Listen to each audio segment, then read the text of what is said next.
50대 이상 인구 폭발. 은퇴 후 외곽집 구입 정말 후회할 선택일까? 50대가 넘어가면서 인생이 큰 변화를 맞이하게 됩니다. 직장에서의 정년이 다가오고 자녀들은 독립을 준비하며 자연스럽게 은퇴 후 삶에 대한 고민이 커집니다. 특히 많은 사람들이 은퇴 후에는 도심을 떠나 외곽이나 시골에 집을 사서 여유롭게 살고 싶다는 생각을 하곤 합니다. 하지만 과연 이 선택이 정말로 현명할까요? 오늘은 은퇴 후 외곽으로 이사하는 것이 과연 후회할 만한 선택인지 현실적으로 한번 생각해 보려고 합니다. 그리고 이와 관련된 세 가지 사례를 통해 구체적으로 설명드릴게요. 1.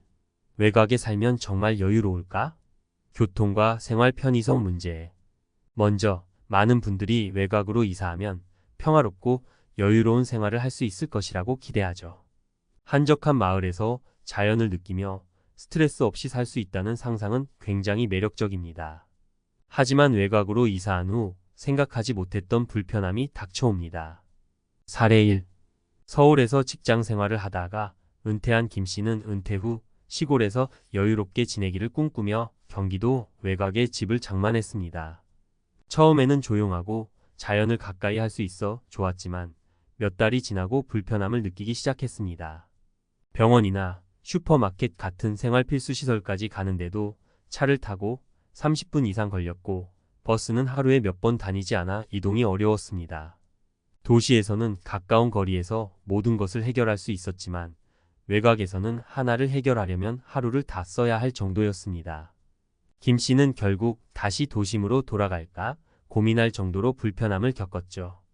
이처럼 외곽 생활은 생각보다 불편할 수 있습니다.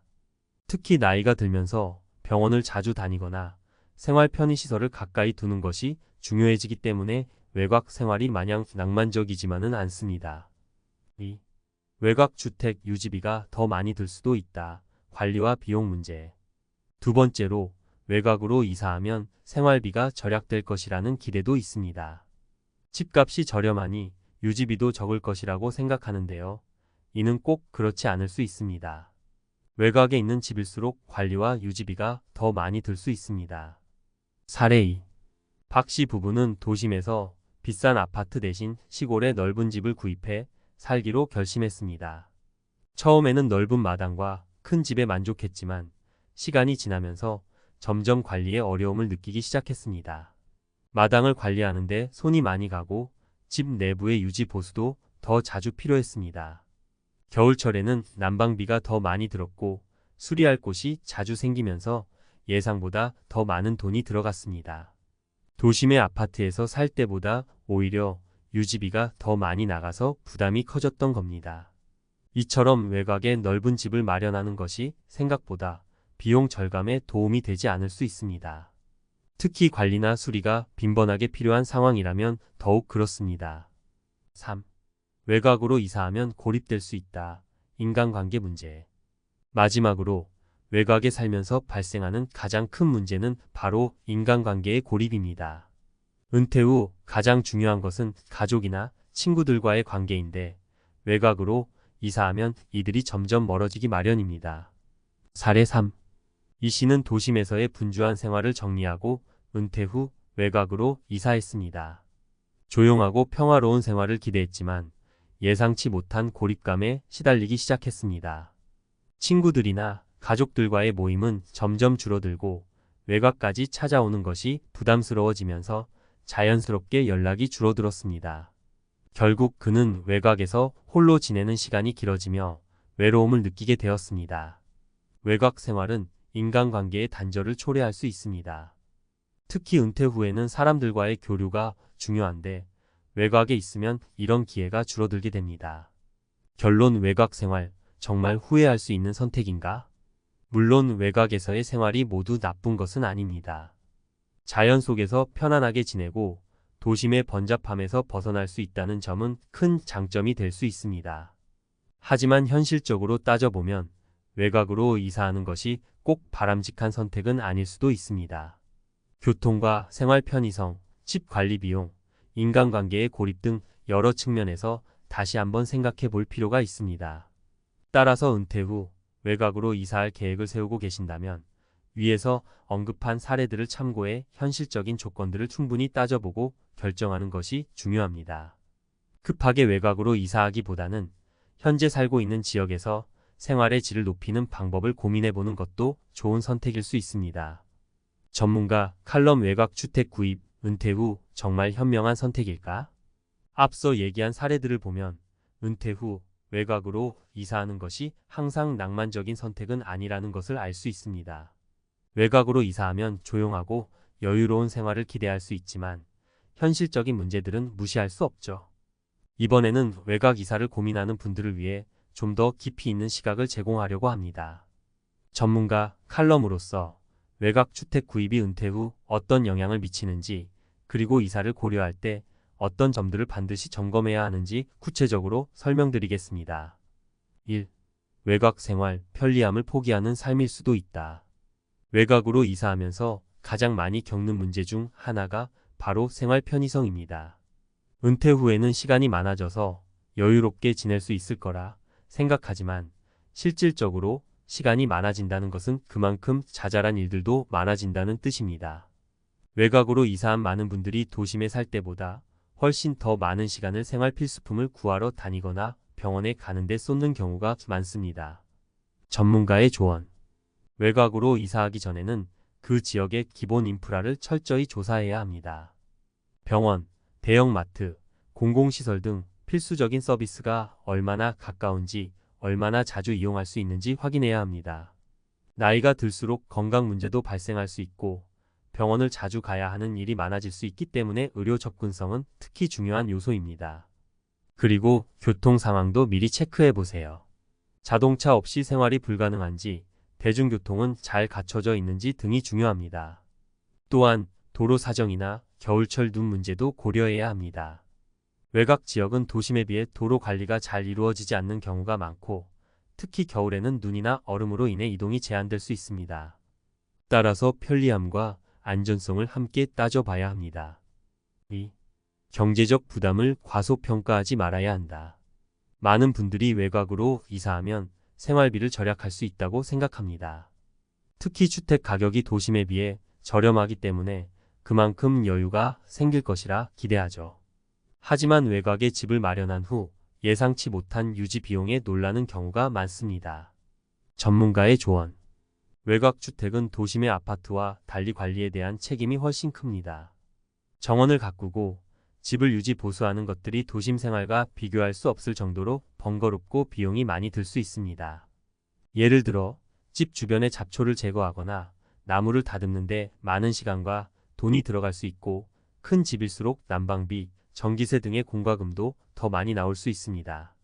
이런 요소들은 처음에는 미처 생각하지 못한 부분이지만 막상 이사를 하고 나면 현실적으로 큰 부담이 될 수 있죠. 또한 외곽으로 이사할 경우 차량 유지비가 크게 증가할 수 있습니다. 대중교통이 불편한 지역일수록 자가용 의존도가 높아지게 되죠. 기름값, 차량 유지비, 보험료 등도 추가 비용으로 들어갑니다. 외곽에서 살면서 차량 없이 생활할 수 있는 경우는 거의 없기 때문에 차량 유지비에 대한 충분한 계산이 필요합니다. 3. 사회적 고립의 위험성. 외곽으로 이사하면서 사회적 고립에 빠지는 경우도 많습니다. 은퇴 후에는 직장이라는 사회적 연결고리가 사라지면서 인간관계가 줄어들게 되죠. 게다가 외곽에 살면 친구나 가족을 자주 만나기 어려워지기 때문에 자연스럽게 고립감이 커질 수 있습니다. 전문가의 조언. 은퇴 후 외곽으로 이사할 계획이라면 사회적 연결망을 유지할 방법을 반드시 생각해야 합니다. 주변의 친구나 가족이 자주 방문할 수 있는지, 지역 커뮤니티 활동에 참여할 수 있는 기회가 있는지 미리 점검해 보세요. 또 집에서 혼자 시간을 보내는 것이 힘들어질 수 있기 때문에 자신만의 취미생활이나 자원봉사 등으로 사회와의 연결을 지속할 수 있는 방법을 마련하는 것이 중요합니다.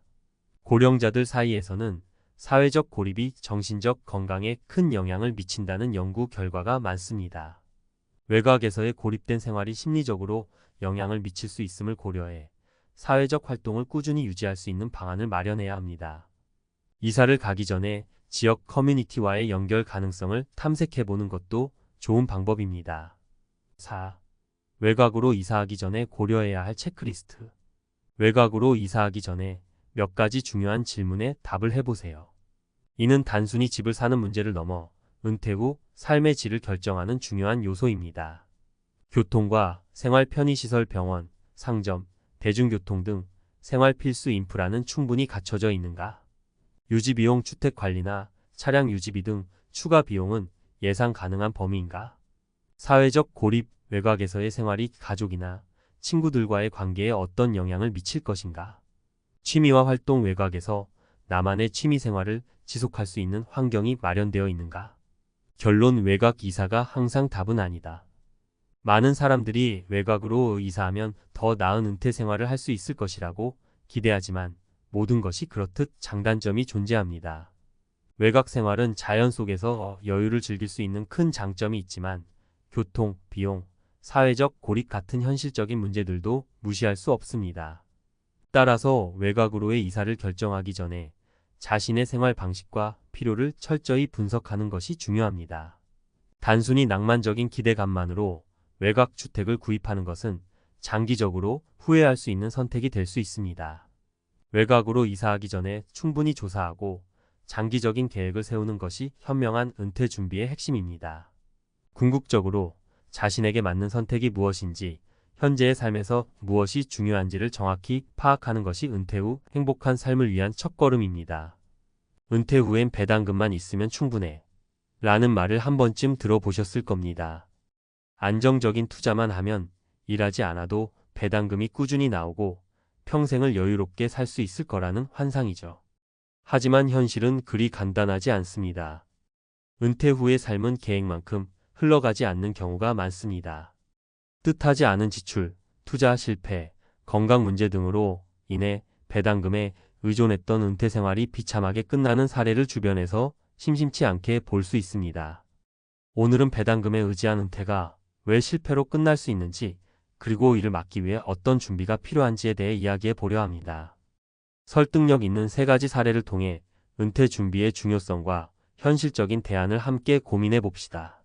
배당금의 함정 사례로 보는 은퇴 후의 현실. 사례 1. 배당금으로는 예상치 못한 지출을 감당할 수 없었어요.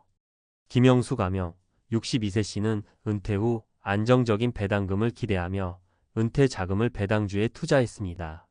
매달 200만 원 정도가 꾸준히 들어왔고 처음 몇 달은 아무 걱정이 없었습니다. 하지만 뜻밖의 사고가 찾아왔습니다.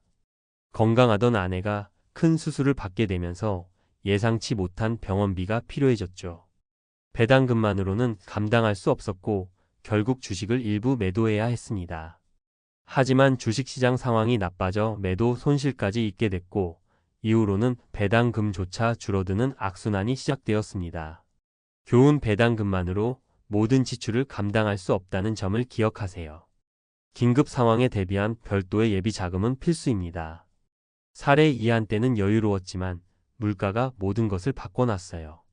이정숙 가명 67세 씨는 배당금으로 매달 생활비를 충당하며 여유로운 은퇴 생활을 즐기고 있었습니다. 하지만 몇 년 뒤 물가가 크게 오르기 시작했습니다. 매달 들어오는 배당금의 실질 가치는 점점 줄어들었고 그녀는 생활비를 줄이기 위해 외식을 포기하고 난방비를 아끼며 살기 시작했습니다. 배당금은 고정적인데 물가는 계속 오르잖아요. 처음엔 괜찮았지만 점점 삶이 퍽퍽해지더라고요. 그녀의 말입니다. 교훈: 배당금의 고정 수익만 믿기보다는 물가 상승률을 고려한 투자와 재정 계획이 필요합니다. 사례 3. 배당금을 과신하다 기회를 놓쳤어요. 박진수 가명 59세 씨는 은퇴 전 수십 년간의 직장 생활로 꽤 많은 자산을 모았습니다. 그는 모든 자금을 배당주에 투자하며 이를 통해 은퇴 후에도 안정적인 생활을 할 계획이었습니다. 하지만 은퇴 후 기회가 찾아왔습니다. 친구가 사업 제안을 했고 성공 가능성이 높은 기회였지만 그는 모든 자금을 배당금에 묶어둔 상태라 투자할 여력이 없었습니다. 결국 그는 기회를 놓쳤고 사업은 크게 성공했습니다. 그때서야 그는 깨달았습니다. 배당금만 고집하다 보니 정작 중요한 선택에서 아무것도 할 수 없더라고요. 교훈: 모든 것을 한 가지 수익원에만 의존하지 말고 유연성을 유지할 수 있도록 자금을 분산해야 합니다. 은퇴 준비의 핵심 배당금 이상의 대안을 찾아라. 배당금에 의지한 은퇴가 실패로 끝나는 이유는 단순합니다. 예상치 못한 상황에 대한 준비 부족과 단일 수익원 의존입니다. 그렇다면 이를 해결하기 위해 어떤 준비가 필요할까요? 다양한 수익원을 마련하세요. 배당금 외에도 연금, 임대 수익, 파트타임 일자리 등 다양한 수익원을 확보해야 합니다. 이는 위험을 분산하고 예상치 못한 상황에서도 안정적인 삶을 유지할 수 있게 합니다. 긴급 자금을 마련하세요. 의료비, 가족 지원, 예기치 못한 사고 등 긴급 상황에 대비할 수 있는 자금은 필수입니다. 일반적으로 6개월에서 1년치 생활비를 예비 자금으로 준비하는 것이 좋습니다. 장기적인 재정 계획을 세우세요. 물가 상승, 건강 문제, 노후 생활비 증가 등 장기적인 관점에서 재정을 계획해야 합니다. 전문가의 도움을 받아 정기적으로 재정 상태를 점검하는 것도 중요합니다. 유연성을 확보하세요. 자산을 고정적으로 묶어두기보다는 유연하게 활용할 수 있는 여지를 남겨두세요. 이는 새로운 기회나 예상치 못한 상황에서도 대처할 수 있는 힘이 됩니다. 마무리 당신의 은퇴, 실패를 피할 수 있습니다. 은퇴는 우리의 삶에서 새로운 시작을 의미합니다. 그러나 잘못된 계획은 그 시작을 망칠 수 있습니다. 배당금만으로는 예측할 수 없는 인생의 변수에 대응하기 어렵습니다. 오늘 이야기한 사례와 교훈을 통해 은퇴 후에도 안정적이고 행복한 삶을 준비하는 데 도움이 되었으면 합니다. 지금의 선택이 미래를 좌우한다. 는 말처럼 지금 이 순간부터 현실적인 은퇴 계획을 세우는 것이 필요합니다. 배당금만 믿고 안심하기보다는 다각적인 준비를 통해 안정적인 은퇴를 만들어 가세요. 당신의 은퇴는 결코 비참한 결말로 끝나지 않을 것입니다. 전문가 칼럼 배당금만 믿은 은퇴, 비참한 결말을 피하는 현실적인 방법. 은퇴 준비의 현실, 배당금은 시작일 뿐이다. 많은 사람들이 은퇴 준비를 이야기할 때 배당금은 항상 매력적인 선택지로 꼽힙니다. 꾸준한 수익이 보장되는 것처럼 보이니 그 유혹은 어찌 보면 당연합니다. 하지만 배당금만 믿고 은퇴했다가 예상치 못한 현실을 마주한 사람들 이야기를 들어보면 생각만큼 낭만적이지 않다는 걸 알 수 있습니다. 오늘은 은퇴 후 배당금에만 의지했을 때 어떤 일이 벌어질 수 있는지, 그리고 이를 보완하는 대안을 전문가 관점에서 구체적으로 살펴보겠습니다. 배당금 의존의 한계, 반드시 알아야 할 3가지 진실. 1. 배당금의 안정성은 환상이다. 배당주는 안정적인 수익을 약속할 것 같지만 현실은 그렇지 않습니다. 기업이 매출이 떨어지거나 어려움을 겪으면 배당금은 줄어들거나 중단될 수 있습니다. 이는 2020년 글로벌 팬데믹 당시 많은 기업들이 배당금을 삭감하거나 지급을 아예 중단했던 사례로도 입증되었습니다. 배당금에만 의존한 은퇴자들은 그 해에 큰 충격을 받았습니다. 한 은퇴자는 이렇게 말했습니다. 매달 들어오던 돈이 사라지니까 당장 생활비가 걱정됐어요. 긴급히 주식을 매도하려 했지만 그때는 시장 상황도 안 좋아서 손실이 막심했죠. 2. 물가 상승은 은퇴 후의 가장 큰 적이다.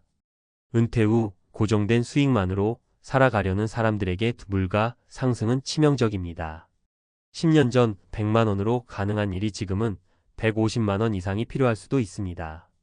배당금은 보통 일정 수준에서 유지되는데 물가 상승률을 따라잡지 못하면 실제 구매력은 시간이 갈수록 줄어들 수밖에 없습니다. 이 점에서 배당금만 믿는 것은 긴 터널 끝에서 다가오는 암흑과 같을 수 있습니다. 이를 방지하려면 물가 상승률을 반영한 포트폴리오 구성이 필요합니다. 3. 배당금은 선택이 아닌 수단 중 하나여야 한다. 배당금은 은퇴 자금의 일부일 뿐입니다.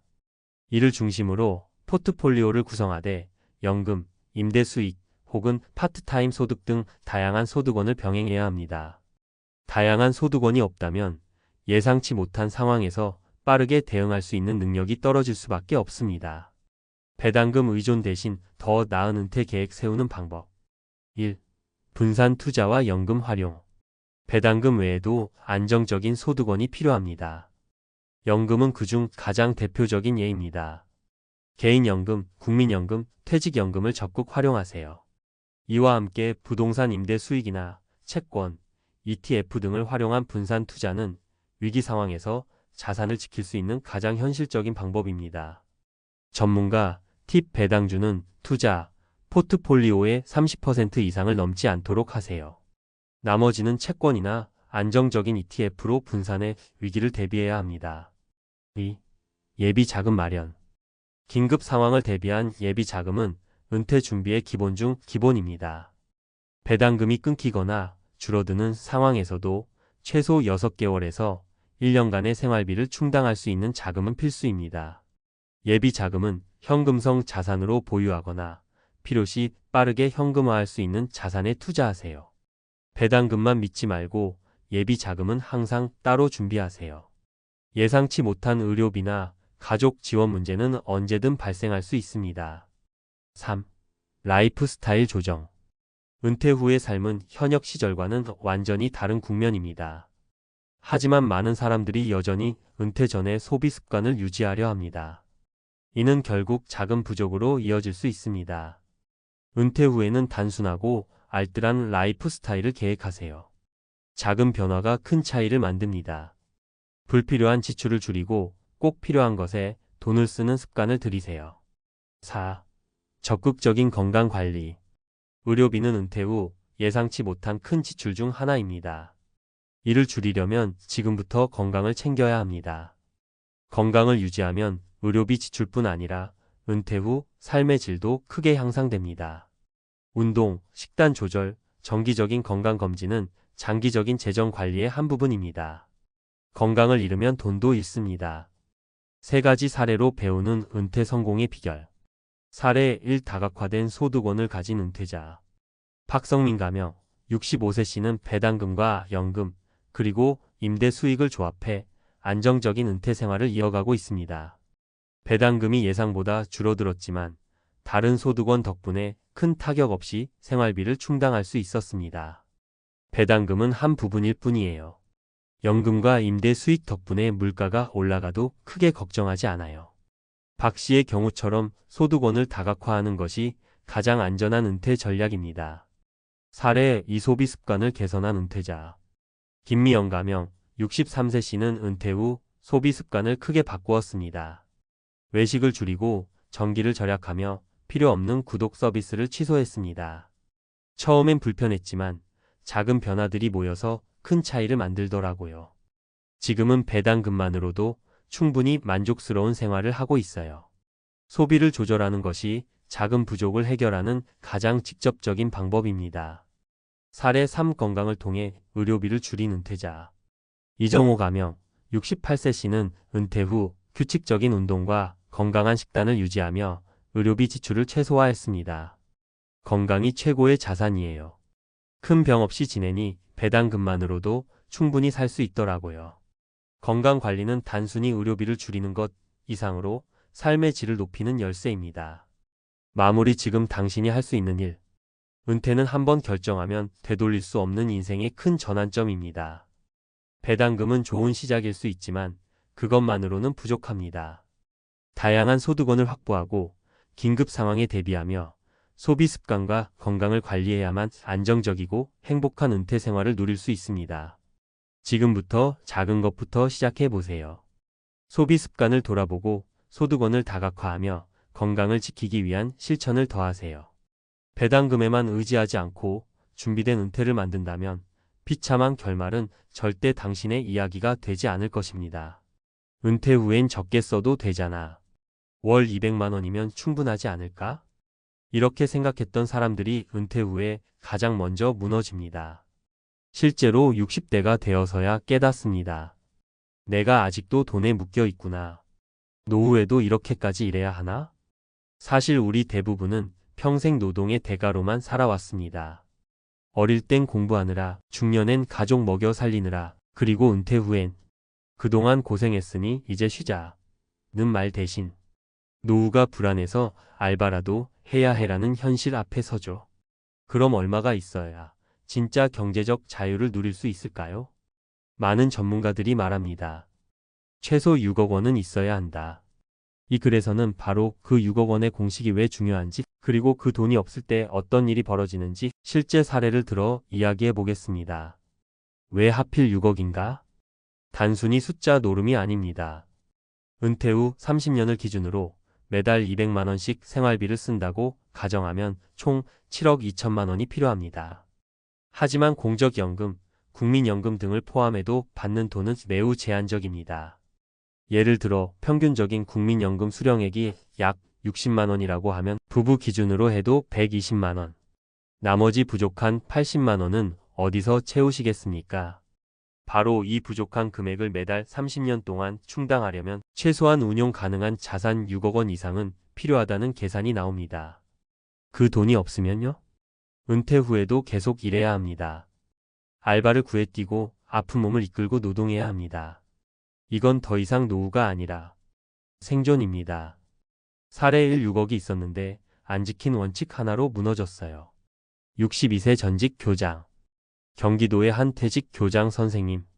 정년퇴직과 동시에 받은 퇴직금은 약 4억 원. 그리고 별도로 모은 자산이 2억 정도. 총 6억이 있었고 자신도 이제는 경제적 자유라 생각했습니다.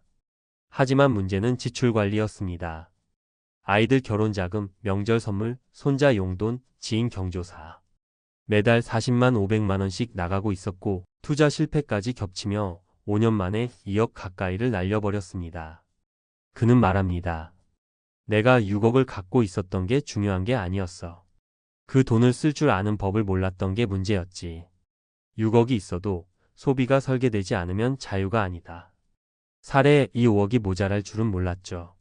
59세 여성 보험회사 출신. 20년간 보험회사에서 뛰었던 그녀는 꼼꼼한 재테크로 자녀 결혼을 마치고 5억 원의 자산을 남겼습니다. 하지만 큰 착각이 있었습니다. 월세 수입으로 살 수 있을 거야. 서울에 있는 낡은 빌라에서 월세 70만 원. 자신이 쓰는 돈은 월 180만 원. 처음엔 괜찮았습니다. 하지만 시간이 갈수록 예상치 못한 의료비, 부모 간병비, 그리고 물가 상승이 그녀를 압박하기 시작했죠. 결국 65세에 마트 계산원으로 다시 나갔습니다. 돈이 모자라는 게 아니라 지속 가능한 현금 흐름이 없었던 게 문제였어요. 6억이 없다면 매달 쏟아지는 고정 수입이 반드시 있어야 한다. 사례 3 나는 알바를 선택한 게 아니라 강요받은 거였어요.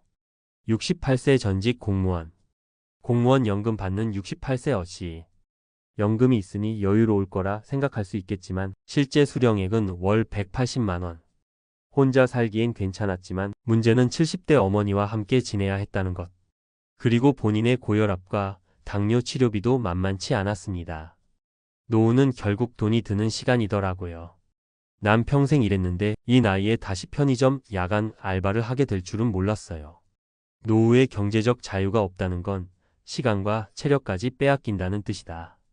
그럼 어떻게 해야 할까? 6억 공식을 현실로 만드는 3단계. 현실적인 소비 계획부터 세워라. 매달 진짜로 쓰는 돈을 기준으로 역산해 보세요.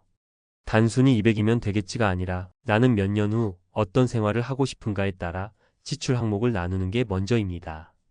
6억이 어렵다면 현금 흐름을 만드는 데 집중하라. 배당주, 월세 수입, 소규모 1인 사업 등 내가 일하지 않아도 들어오는 돈을 만들 수 있는 구조를 미리 준비해야 합니다. 6억을 갖는 것보다 매달 100만 원의 현금 흐름을 만드는 게 더 현실적일 수도 있습니다. 은퇴 전, 은퇴 이후의 소비 습관을 구조로 바꿔라. 지금의 소비는 습관입니다. 하지만 은퇴 후엔 생존입니다. 미리 소비 구조를 간소화하고 돈이 덜 드는 삶의 방식으로 전환해두는 것이 가장 현실적인 준비입니다.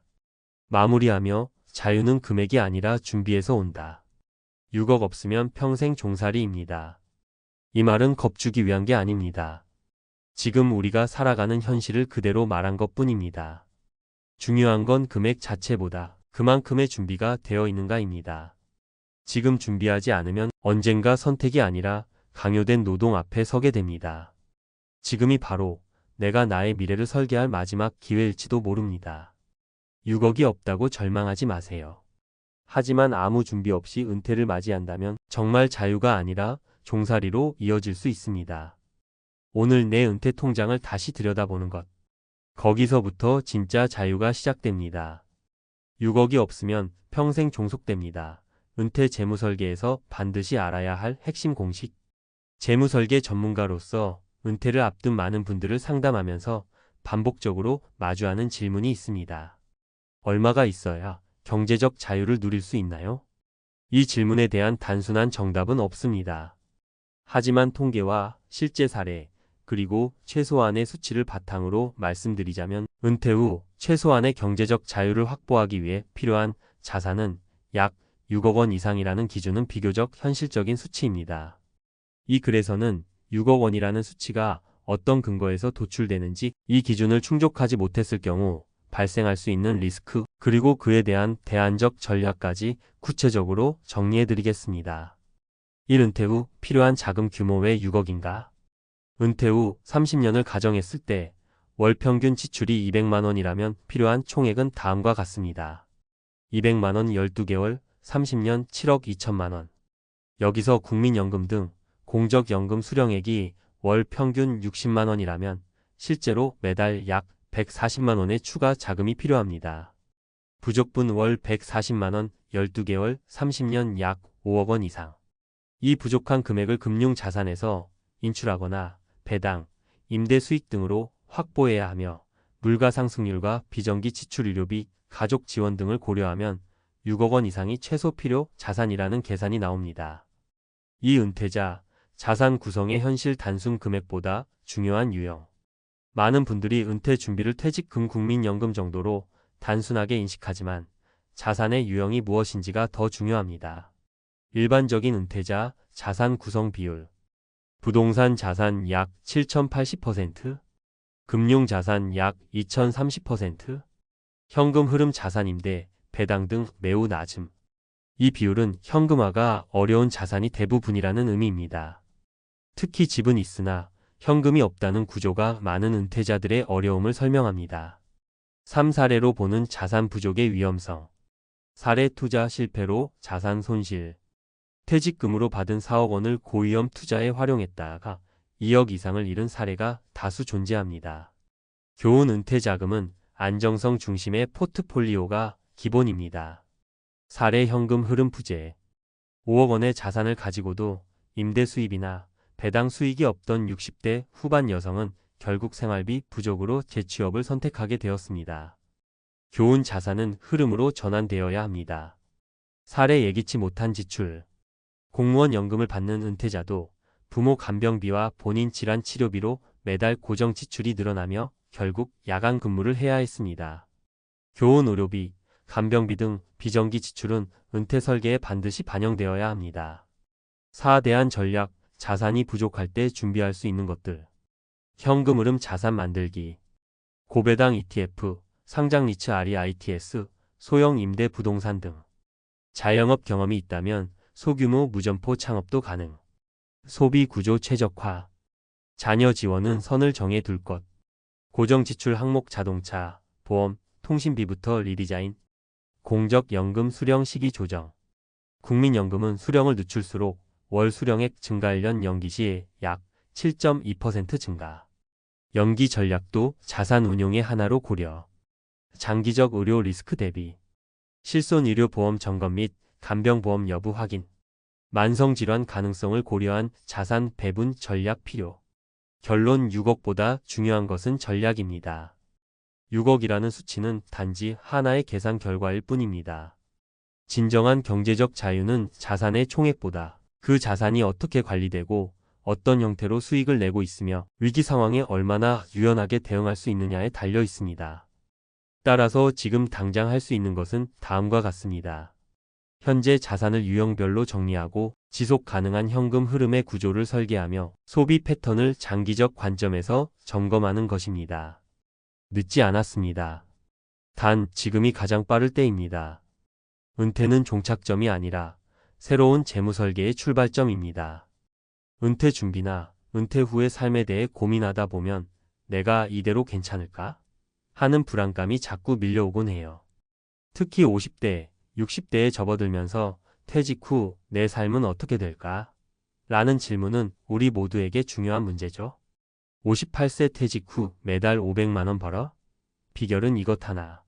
라는 제목을 보고 정말 그런 게 있을까? 라는 의문이 들 수도 있어요. 사실 은퇴를 앞두거나 이미 은퇴한 분들이라도 지금부터 준비하면 충분히 안정적인 수입을 만들 수 있는 방법이 있다는 걸 보여주고 싶었어요. 지금부터 제가 직접 겪은 사례와 주변 사람들의 생생한 이야기를 통해 어떻게 하면 은퇴 후에도 경제적 안정과 여유로운 삶을 누릴 수 있는지 함께 이야기해 볼게요. 우선 은퇴 준비라는 게 단순히 돈만 모으는 것이 아니라 나중에 어떤 삶을 살고 싶은지에 대한 고민과 준비가 함께 이루어져야 해요. 은퇴 후에도 사회와 소통하고 자기 자신을 발전시킬 수 있는 활동들을 미리 계획해두면 단순히 경제적인 면뿐 아니라 정신적으로도 건강한 노후를 보낼 수 있거든요. 그런데 말입니다.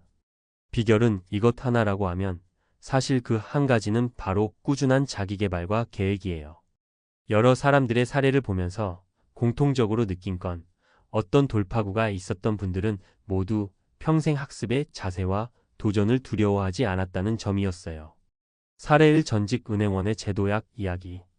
우리 옆집에 살던 김모 씨는 58세에 은행에서 정년퇴직을 했어요. 평생 안정적인 직장 생활을 했던 만큼 은퇴 후 생활비 걱정은 많았죠.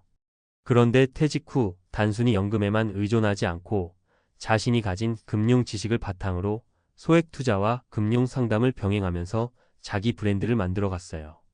초반에는 사람들의 반응이 미지근했지만 차츰 입소문을 타면서 매달 500만 원 이상의 수입을 만들어내게 된 거예요. 김모 씨의 비결은 평생 쌓아온 경험과 지식을 새로운 분야로 연결시킨 데 있었어요. 퇴직 후에도 나는 내 전문성을 믿는다라는 자신감이 그를 이끌어준 거죠. 사례 2 공무원에서 창업가로 변신한 이야기. 다음은 박모 씨의 이야기예요. 박모 씨는 60세의 공무원으로 30년간 근무한 후 은퇴했는데 안정적인 연금 외에도 뭔가 더 하고 싶다는 열망이 있었어요. 그래서 그는 오랜 취미였던 요리를 사업으로 연결해 보기로 결심했죠. 작은 분식점을 시작으로 점차 지역 주민들에게 사랑받는 맛집으로 성장시키면서 은퇴 후에도 안정적인 월 수입을 창출하게 되었어요. 처음에는 나 같은 사람이 요리로 성공할 수 있을까? 라는 회의감도 있었지만 매일 손님과 소통하면서 자신감을 회복했고 지금은 매달 500만 원 이상의 수익을 올리고 있어요. 박모 씨의 경우처럼 은퇴 후 새로운 도전을 통해 경제적인 자유와 함께 삶의 보람을 찾을 수 있는 사례는 정말 많아요. 사례 3 교직에서 얻은 경험을 살린 프리랜서 컨설턴트. 마지막으로 이모 씨의 이야기를 해볼게요. 이모 씨는 59세에 교직 생활을 마치고 은퇴했는데 평생 교육 현장에서 쌓은 경험과 인간관계를 바탕으로 프리랜서 컨설턴트로 활동하기 시작했어요. 학교 운영, 학부모 상담, 교육 정책에 관한 깊은 이해를 살려 여러 교육기관과 협력하여 자문 역할을 맡으면서 은퇴 후에도 꾸준한 수입원을 마련한 거예요. 은퇴하면 모든 걸 내려놓아야 한다는 편견을 깨고 오히려 그동안 쌓아온 지식과 경험이 큰 자산이 될 수 있음을 보여준 셈이죠. 은퇴 후 경제적 자유를 위한 팁.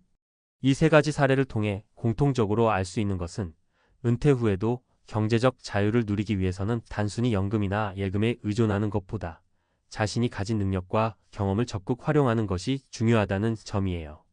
여기서 몇 가지 팁을 정리해보면 자신의 전문성을 파악하라. 퇴직 전까지 쌓아온 경험과 지식을 어떻게 활용할 수 있을지 고민해보세요. 금융, 교육, 요리, IT 등 다양한 분야에서 자신만의 강점을 발견할 수 있을 거예요. 지속적인 학습과 자기계발. 새로운 시대에 맞춰 끊임없이 배워야 해요. 온라인 강의, 독서, 세미나 등을 통해 최신 트렌드와 기술을 익힌다면 은퇴 후에도 시대에 뒤처지지 않고 도전할 수 있답니다. 작은 도전부터 시작하라. 갑자기 큰 변화를 시도하기보다는 소규모 프로젝트나 사이드 비즈니스를 통해 시장 반응을 보는 것이 좋습니다. 실패를 두려워하지 말고 작은 성공을 쌓아 나가면 어느 순간 큰 수입으로 이어질 거예요. 네트워크를 유지하라. 평생 쌓아온 인간관계는 큰 자산입니다. 은퇴 후에도 동료, 친구, 후배들과의 네트워크를 유지하면서 협업할 기회를 찾으세요. 서로의 경험과 지식을 공유하며 함께 성장할 수 있어요. 결론, 새로운 시작을 향한 도전. 은퇴 후의 삶은 끝이 아니라 또 다른 시작이에요.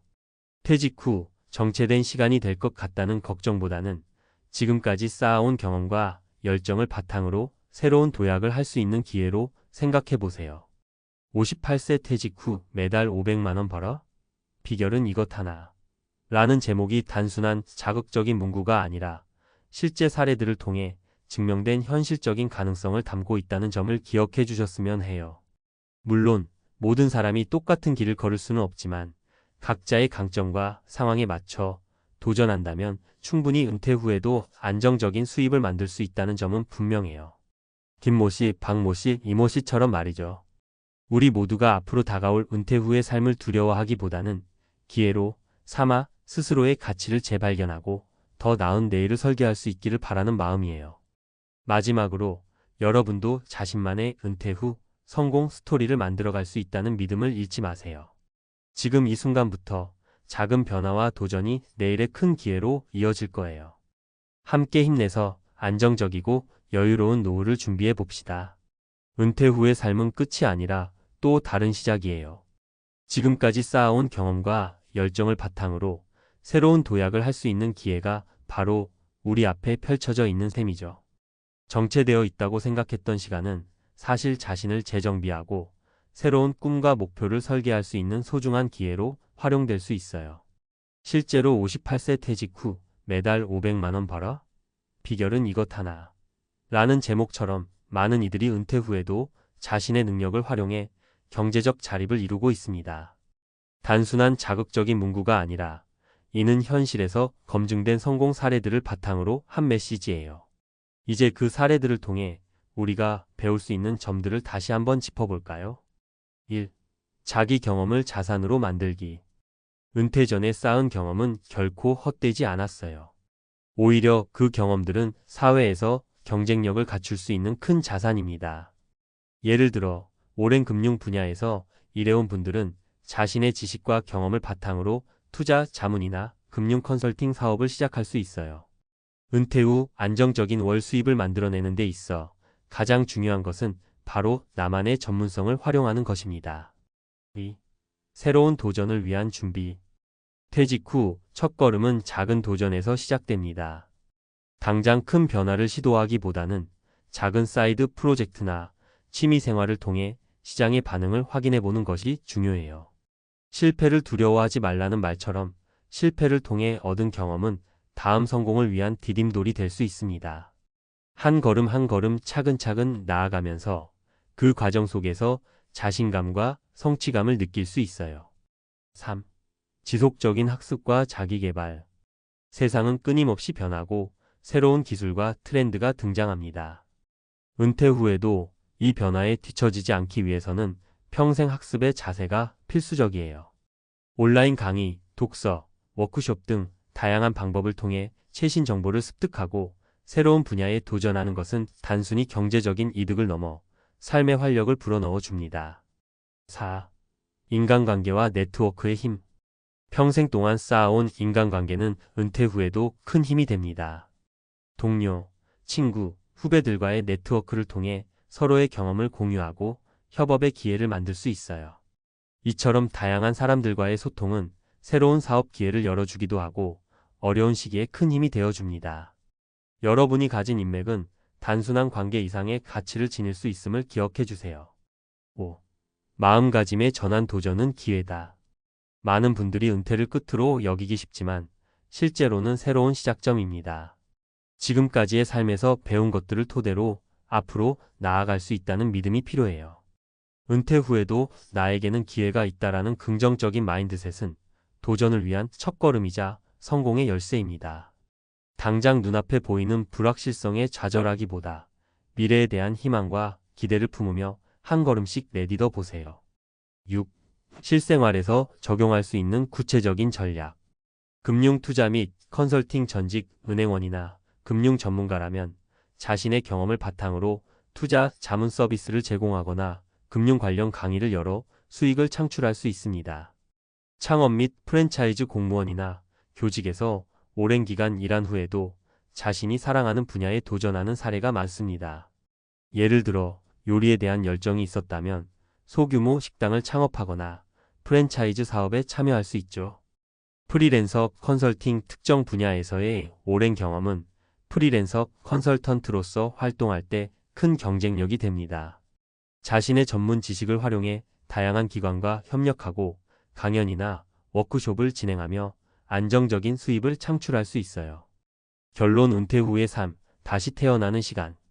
은퇴 후의 시간은 누군가에게는 끝처럼 느껴질 수 있지만 사실은 새로운 시작을 위한 소중한 기회입니다. 58세 퇴직 후 매달 500만 원 벌어? 비결은 이것 하나. 라는 제목 속에 담긴 메시지는 단순히 돈을 버는 방법만을 이야기하는 것이 아니라 인생의 한 챕터가 끝나고 또 다른 챕터를 여는 용기와 도전 정신을 담고 있습니다. 우리 모두 각자의 삶에서 축적한 경험과 지혜가 있듯이 은퇴 후에도 자신만의 이야기를 만들어 나갈 수 있습니다. 지금까지의 시간 동안 쌓은 자산과 인연을 토대로 미래에 대한 긍정적인 변화와 도전을 두려워하지 않는다면 여러분도 분명 새로운 기회를 맞이할 수 있을 거예요.